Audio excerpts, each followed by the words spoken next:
Welcome back to Strange Mind 6. I'm your host, Ruby, and today we're going to be getting back into The Octunnumi by Trevor Allen Forrest. Now, before we begin, I would like, if you guys can, to smash that like button. And if you haven't already, please subscribe. It would mean a lot to me. So, go ahead, grab your snacks, grab your drinks, or if you want, sit back, relax, and let's get to it, shall we?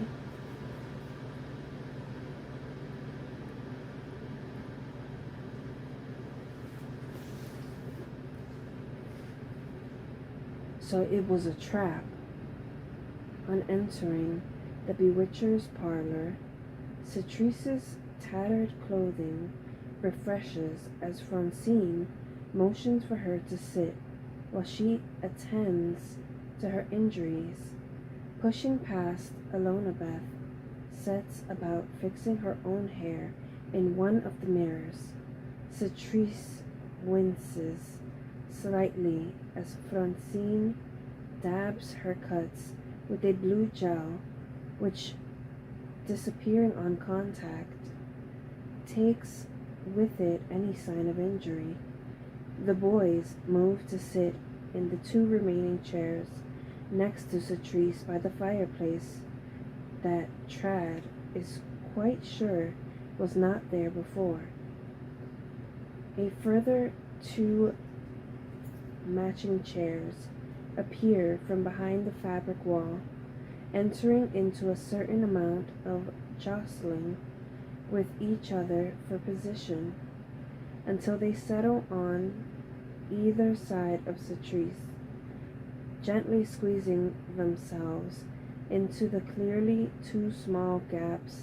They balance, distorted, on three legs until the neighboring chairs relent and gently edge sideways, allowing the new arrivals to relax into form. But why? Reg asks. Just to get to Boliviant? With three of us separated, it would be easily achieved, Francine states. As she moves to sit, she continues. Somewhat convenient that both were possible at the same time. She removes the large cat-shaped bangle from her wrist to place it on a console table, which, slightly out of reach, stretches to accommodate her, maneuvering its legs in alignment as an afterthought. With Citrice in another insomed on her own, we are effectively rendered inactive and therefore enabling clear access to the hitherant. She pauses. And Boliviant. And, Reg says, watching the bangle unfurl itself into live form. Assuming that Nate is behind this, he gets access to the Hetherant how? That's easy, Elonabeth says, watching the others from the reflections in the mirror. If he knew that Citrice would respond to the call for help. She pauses, lowering her shoulder to allow her brooch to unpin itself and resume its cat self on the chest of the drawers beside her. It was a simple case of following her. Really? That straightforward? Trad asks. I'm afraid so, Citrice nods. Okay, Reg says. So, let's get a timeline on this. And yet, Elonabeth continues, he didn't even look at me. Her eyes narrow as she stares blankly into the many mirrors. Even in his last moments, he still preferred you. She spits, focusing now on Cetrice's reflection. Elonabeth, Cetrice tries to speak, quickly removing her necklace and placing it on her knee. No, Elonabeth snaps. You do not get to talk to me. But the pendant springs to its cat form onto the floor, fur raised, tail bushed, as it faces Elonabeth's cat, who mirrors its stance. I said, Elonabeth swings around, her voice filling the room. Do not speak. Her tone becoming more enraged, her body enlarging with each breath. The cats circle Elonabeth's arches up onto its hind legs as Elonabeth herself rises up over the group, stooping under the ceiling, thrusting the chandelier to one side, arms outstretched, hands pushing at the fabric, guttural growls issuing from the cats. To me. Whoa, Trad exclaims, clearly impressed.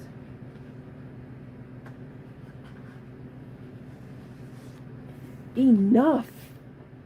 Francine shouts, her cat maneuvering itself between its warring siblings. A moment of silence follows. Breathing rapidly, Elonabeth gradually returns to her normal self. The cat's fur subsides as they slink away behind the fabric. Control yourself, Elonabeth, Francine hisses, allowing her eyes to drift around the room.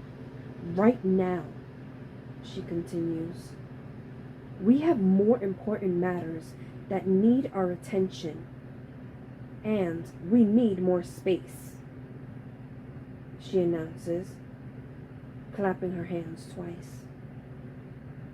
A section of the fabric parts, folding softly back and draping either side of them, turning the room into nothing more than an alcove, as the space before them opens up onto the luxurious penthouse loft apartment that the girls call home. Cool, Trad comments, following after the girls as they make their way from the alcove. Why? Reg asks, not moving and not at all sure what has just happened. Why have he gestured, the space that had been the parlor, when you have, looking back at the huge space beyond. Security measures, darling, Francine replies. Seeing Reg's confusion, she adds, the mirrors, to see the true self. She smiles. We don't all have the ability to see people as they truly are. She glances at Trad. So the mirrors do it for us. Turning, she says to the room, lights, table, map. And to Reg, mind yourself, darling. Gently pushing him to one side as part of the wooden floor splits and rises from its neighboring planks. Francine's cat jumps on the edge, ignoring the lights dropping from the ceiling over the rising wood, which forms the table. On top of this, yellowing parchment unfurls, flicking the cat off as the original Apfum Wenglode completes its maneuver. From this, further maps rise, suspended above each other in layers.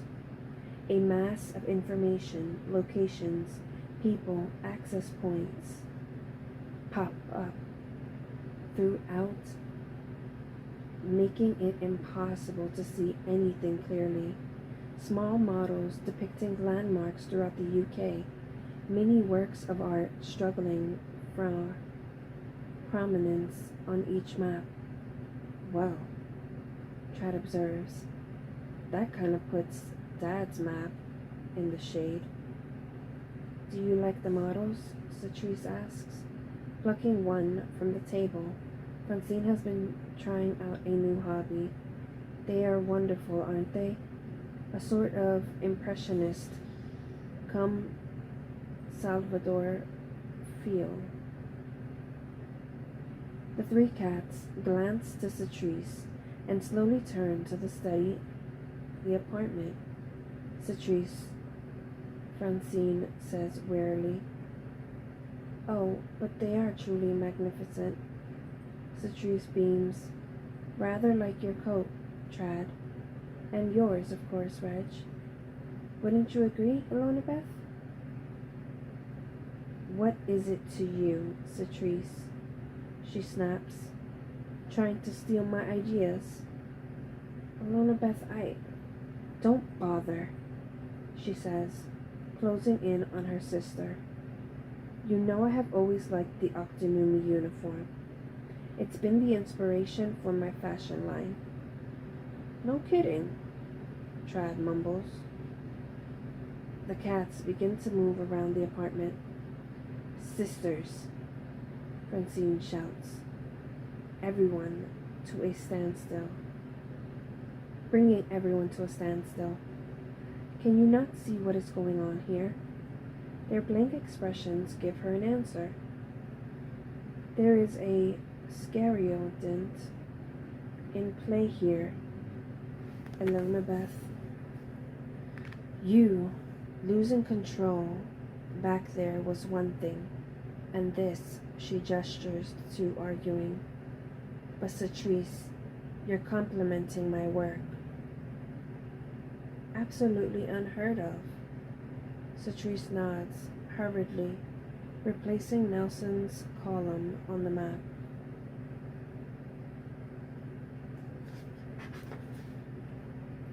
You are both succumbing, Francine declares. Focus on the issues, she finishes, moving away from the group while slowly and deliberately looking around the apartment, the three cats at her heel, awaiting instruction. So, Reg starts. Nate returns. Or should I say, turns up at the HQ after the Hitherent. Catrice interrupts, all the while watching the cats prowling silently as Francine directs them to corners, under tables, behind chairs.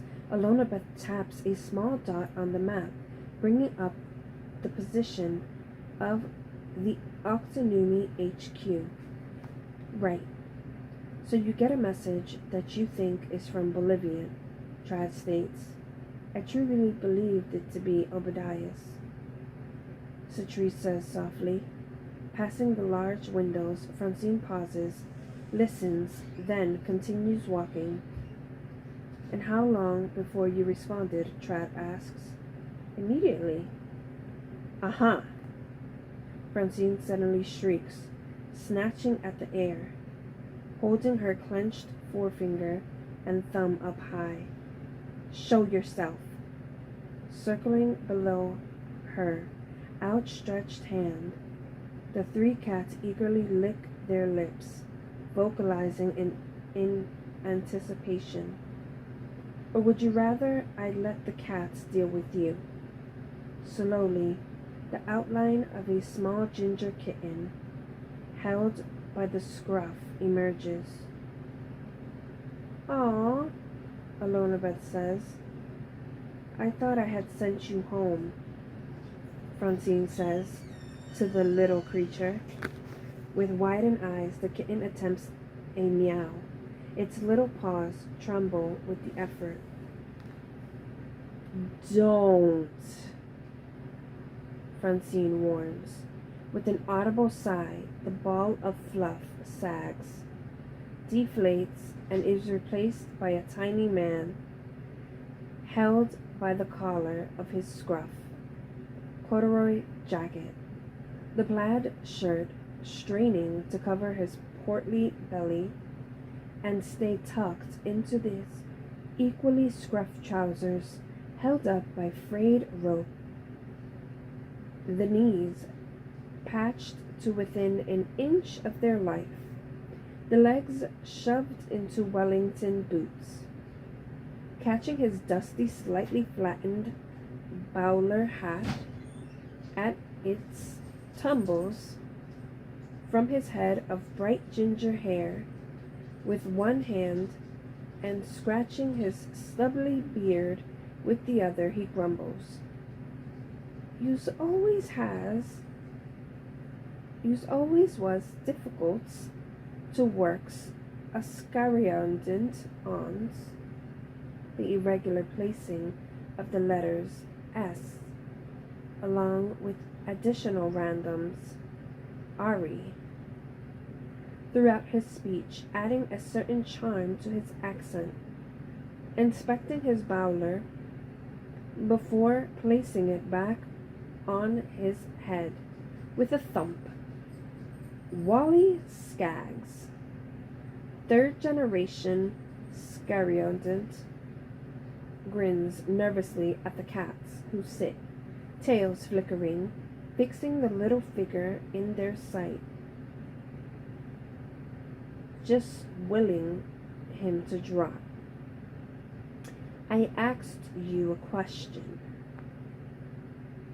Decidaries to stays, he replies, glancing up at Francine, stubbornly attempting to cross his arms, his hitched up jacket preventing the movement, so instead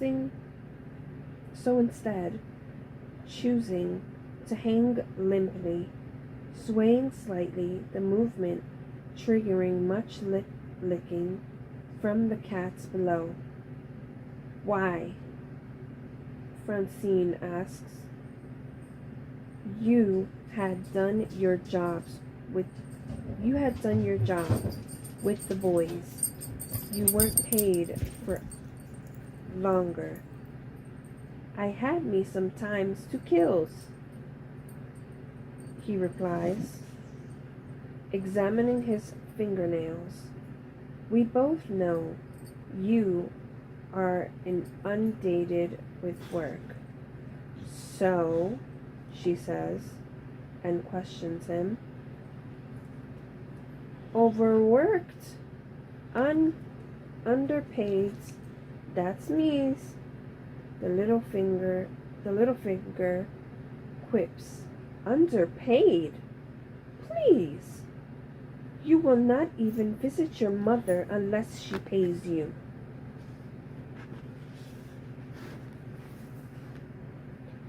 I gives her a good discounterary, he replies, offended at the implication that he would do otherwise, which begs the question of who paid you to be here and why, Francine demands. Well, he shrugs, rubbing his thumb over his finger. If she makes it worth my while. May I remind you where you are? She replies, flatly, glancing down at the three cats, who each emit a low meow.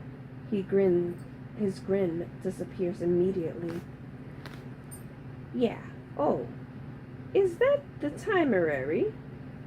He says, looking at a watch. In fact, not taking his eyes off the cats. So, I'll just be stop, she shouts. Right, yes, I'll stops. Look, sees, all stopped. Instantly becoming rigid. Despite her annoyance, Francine cannot help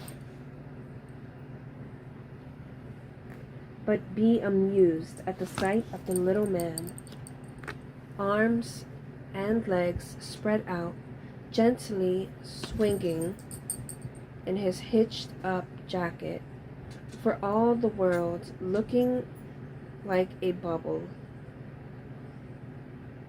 for the tree, bringing him in close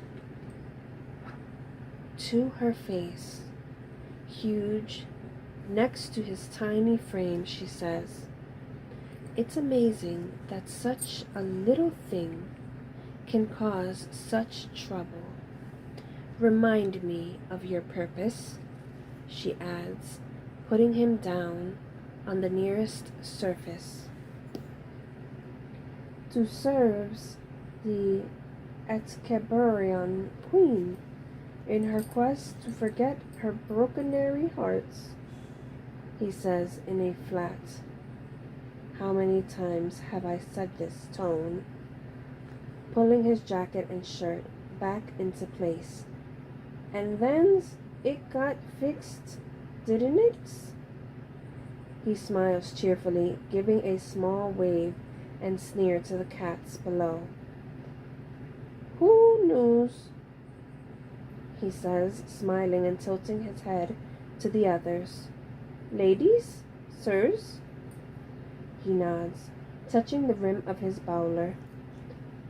"Wally Skaggs, at your service. Scariandant, tailor, maid, or," he continues, producing a wallet, flipping it open, and reaching for a business card. "You could avail yourselves of your ready-madery." And Francine cuts in, stopping him in his tracks with an icy stare.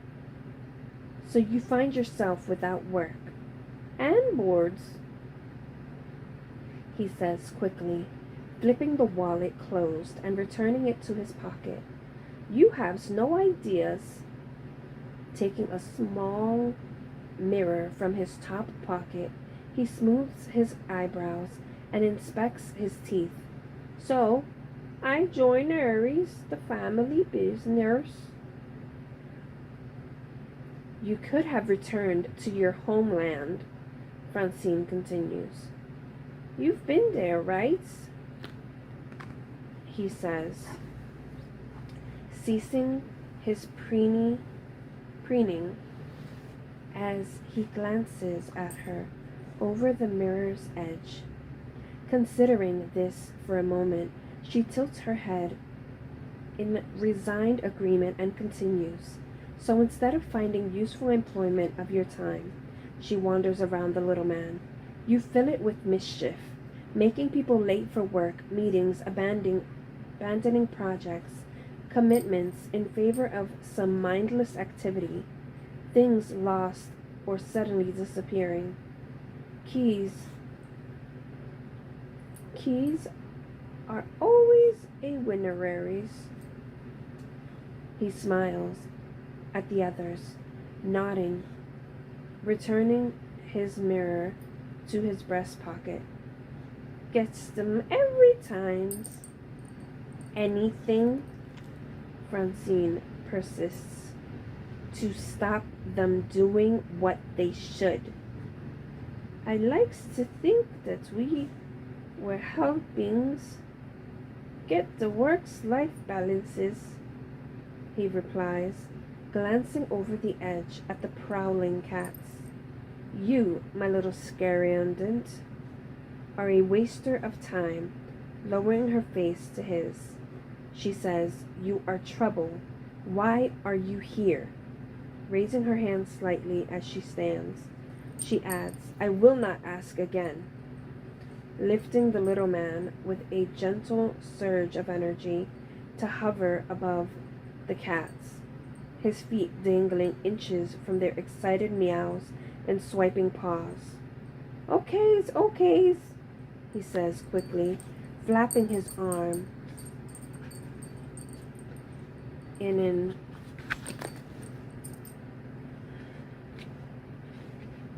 unsuccessful attempt to elevate himself higher. Enough's with the hands already. Well, Francine mutters, returning the ashen Wally to the surface, wiping a bead of sweat from his brow, steadying himself before theatrically clearing his throat and launching into full storytelling mode. He says, "So, I'm minding my owns." Placing to his audience, he continues, "When I get this message, sees a sort of voice in my head." Hemming up his performance, he says, in a mock ghostly voice, "Go to the bewitchers." It says likes and thens.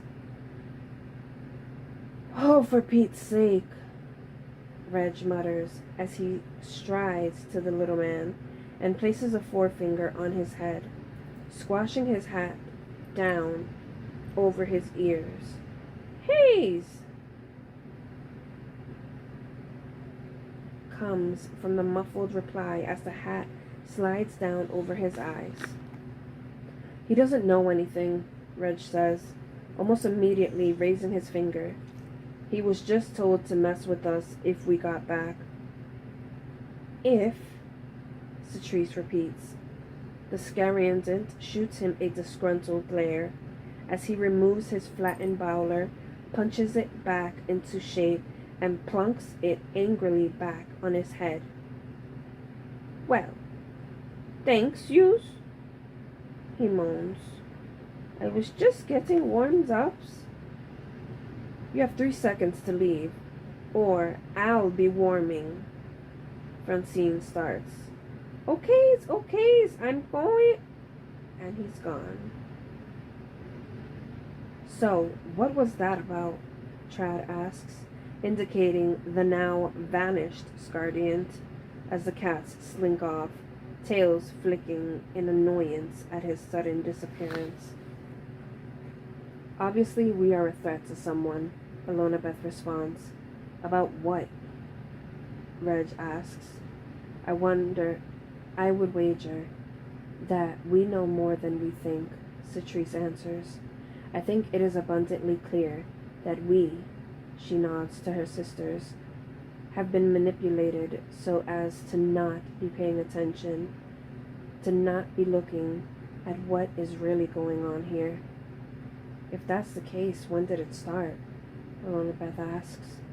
"How long have we been unaware? Was it? No, more likely, it could have, but I was told I suppose." "Trevor!" Francine shouts, bringing a halt to the cross talking. "Trevor, an update, please, for all of us." She smiles at Trad, then repeats, "Trevor." There is a deafening silence. "Trevor, I know you are there, and I know you can hear me, Trevor." She snaps. Yes, thank you."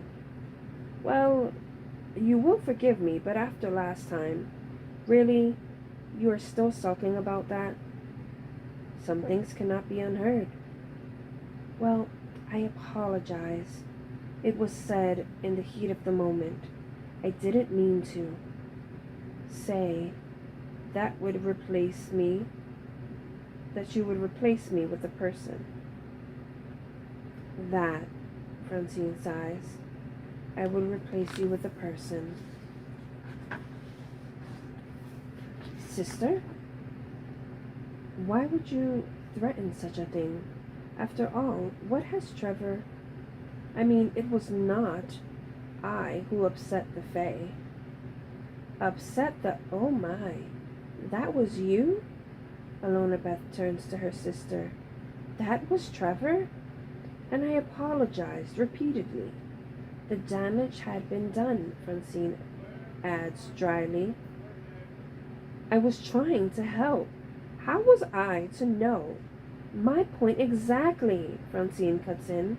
"A person would not know who was in their employ." I beg to differ. We are talking Faye.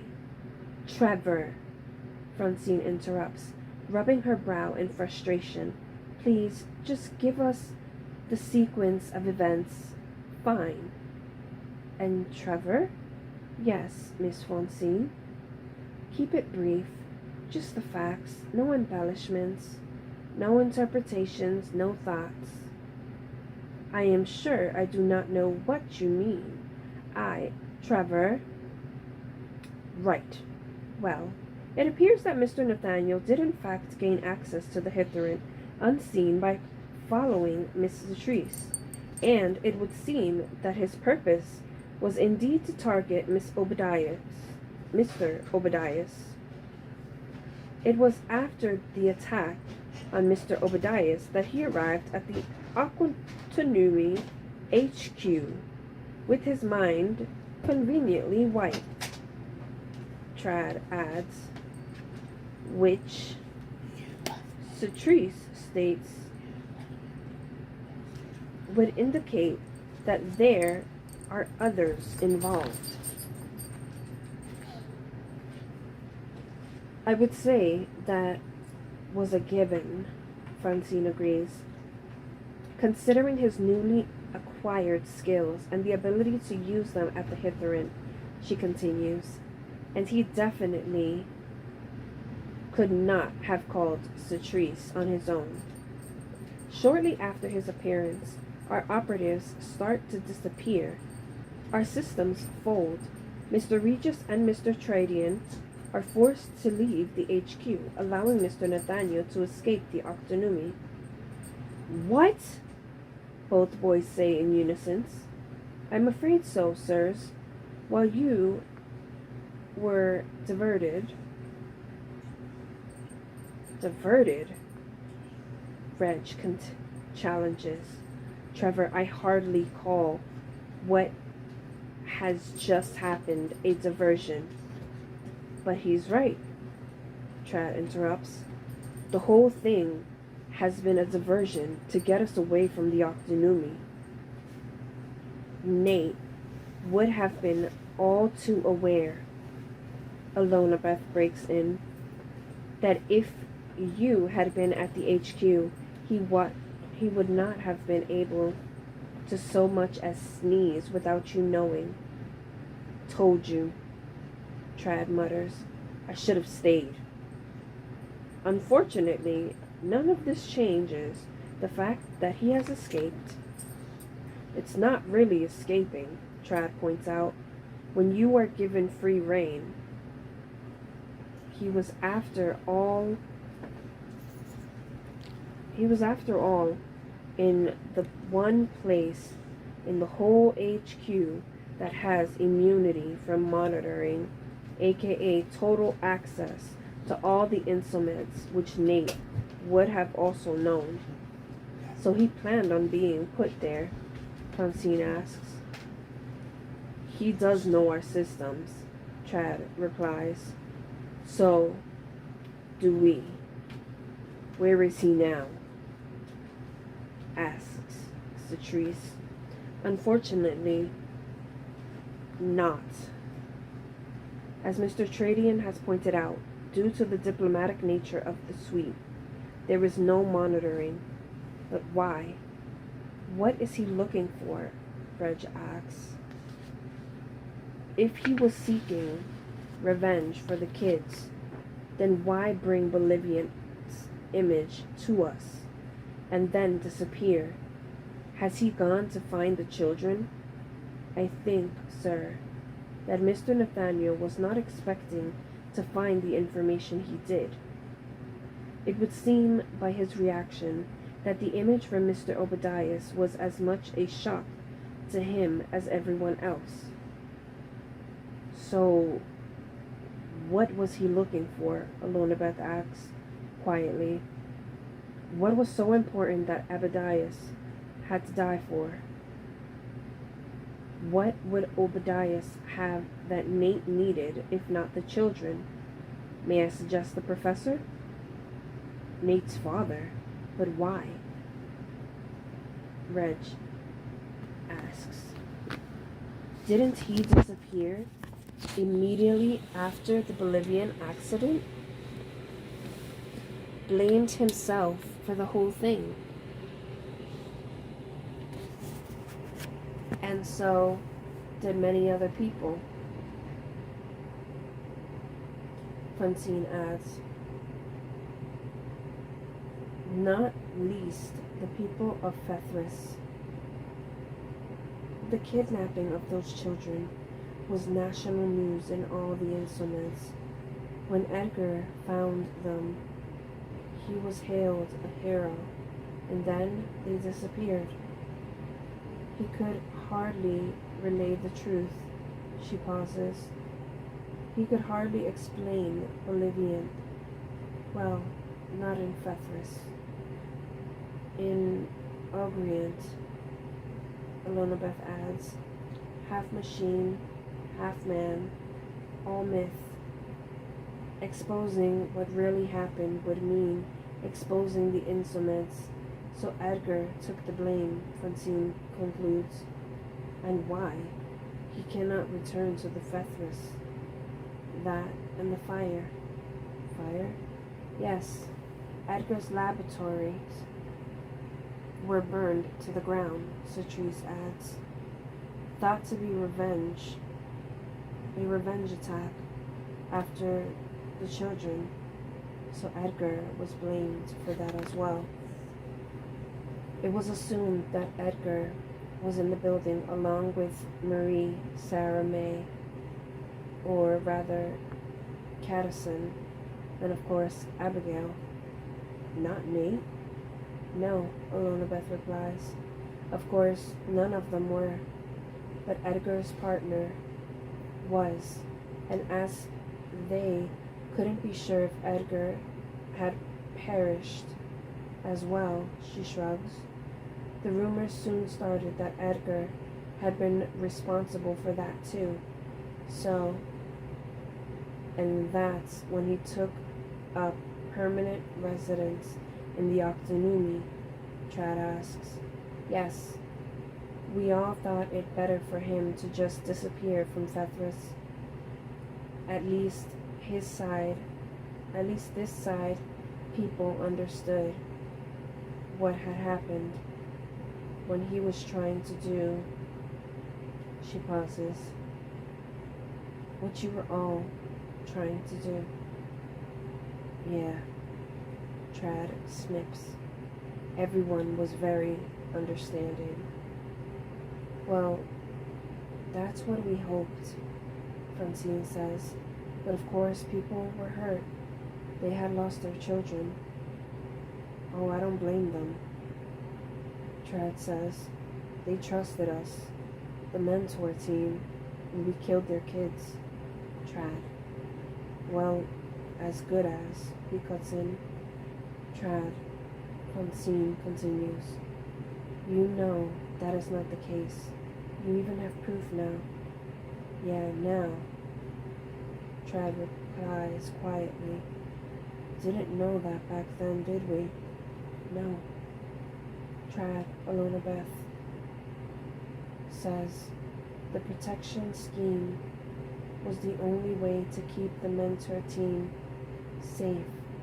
I know you and Reg chose not to start a new life. Vaith Taj, Trad adds. Yes, of course. And Nate, he continues. He just carried on. Well, in Fethris, he did, yes, she agrees. We all tried to move on, Cetrice states. Yeah, Trad mutters. Mr. Tradian is, of course, correct. People were not so understanding this side. Hence, the introduction of the protection scheme to enable those who wished to start again as unknowns. They stood some chance of moving on. This still doesn't explain why Nate is after the professor, Reg states, and why go to Bolivia. They were friends, were they not? Francine says. We can assume that Obadias would know how best to find him. He was, after all, the last one to see him. So Nate's grudge with his father takes him to Bolivia, Chad says, where he stumbles on evidence that the kids, his sister being one of them, are in fact alive, and one assumes, well, and that's not enough to stop him from going after the professor. So what exactly is his problem with his father? Melissa, perhaps? Cetrice offers. Melissa? Trad queries. Yes, Edgar never approved, especially after Nate left the Alliance and the Octunnumi to live in Fethris with her. Alonabeth explains. Without doubt, Francine finishes, a result of what happened with Abigail and the others. Quite so, Miss Francine. This did not sit well with the professor. He had great ambitions for his son to continue with his research. With what happened to Abigail, Cetrice adds, one can only assume Edgar and Nate's falling out was because of that. But whatever it was, Nate refused to have anything to do with Edgar's work, or indeed Edgar. I think his leaving was already in the process of happening, Francine puts in. With Melissa not wanting the Tararelian life, she and Nate had virtually left the Octunnumi anyway, choosing instead to follow and promote the Honestins way of life in Fethris. And then the professor laid down the ultimate threat. Melissa or the Octunnumi? Alonabeth says. But why? Reg asks. What was the problem with Melissa in the first place? She was harmless. You don't know? What? Trad asks. Edgar's partner before joining the Octunnumi was Melissa's father, Professor Donaghy. The one in the fire? Reg asks. Yes, Cetrice replies. Edgar always held the notion that he was somehow behind Bolivian's betrayal. That he was in on it? Edgar always thought so. Alonabeth shrugs. But since he died in the fire, we have no way of knowing. Correct. And then Nate goes and marries his daughter. Well, not immediately. Cetrice smiles. But something like that. They met at the memorial service held for her father. Romantic. Trad smirks. It was the Victorian era, Francine smiles, so it probably was. But, of course, none of that is really the issue. No. Melissa's diagnosis, Francine continues. Nate came back, begging for regen status for Melissa when she became ill, which of course would have cleared any ailments she had had. Really? Chad asks. I thought she had left him years before. Oh yes, she nods. For another man, no less. But still, she was Nate's first, and I think only love. I think she hoped they would be together again. I think he hoped they would be together again if he could do this one thing, save her life. Only, of course, Alonabeth sighs, he couldn't. Yes, Cetrice adds. The request was turned down. The Octunnumi refused. Edgar refused. Francine states. It was supposed to be a secret vote, but it was clear the decision came from the top. Edgar Fosbit was the one that blocked the request completely. What? Reg exclaims, "Why?" "Personally," she sighs, "I think he never forgave Melissa for what he saw as stealing Nate away." "So he sealed her death?" Reg asks. "Effectively." "Wait a minute," Trad interrupts. "Melissa left Nate for another guy?" "Yes." "Huh?" Trad laughs. "Well, she kept that quiet." Throws Grace's story about being Nate's daughter out of the window. "Grace?" Francine asks. "You've met Nate's daughter." "So she would have us believe." Trad says. "What? Wait, you know about her?" He catches a glance between the sisters. "Of course you do," he sighs. "And is she?" Their three blank expressions say nothing but tell him a whole lot. "She is his daughter," he exclaims, again with the secrets. "We do not." "Yeah, I know," Trad mutters. "Of course." Elizabeth puts in, "Melissa managed to conceal her completely from Nate." "He didn't know?" Reg asks. "No. But how?" "She just never told him." She shrugs. "And Grace?" "As I understand it, she knew of Nate and his background. Other than that, she was pretty much kept in the dark. I believe she had a really good relationship with her stepfather, and yet never thought to mention him to us."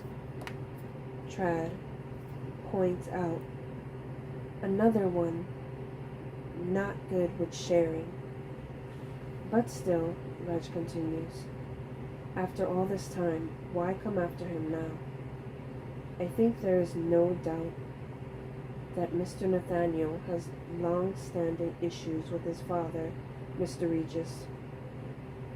Well, whatever the reason, it is quite possible that Edgar Fosbit is in danger, which means we need to find him." "Find him?" Trad cuts in. "No one's seen him for years. He could be anywhere."